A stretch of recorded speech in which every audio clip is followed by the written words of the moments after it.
हम लोग के स्कूल में होमवर्क नहीं टास्क मिलता है। मेरे स्कूल में आई कमीन नहीं, मैं कमीन सर। हम लोग के स्कूल में कबड्डी नहीं, अट्ठा गोटी खेलते थे, कित कित खेलते थे, अम्मा छू गगा रानी कितना पानी। हम लोग सर नहीं सर जी बोलते थे। हम लोग स्कूल में बैग नहीं बस्ता लेके जाते थे। हम लोग मैम नहीं मैडम जी छोड़ो हमको न छोड़ लिया।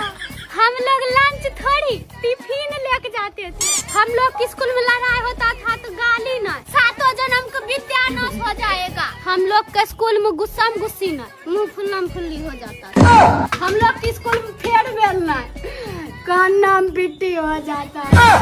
हम लोग के स्कूल में लड़ाई झगड़ा न, झट्टा झट्टी कर लेते। आप लोग अपन स्कूल में क्या करते थे?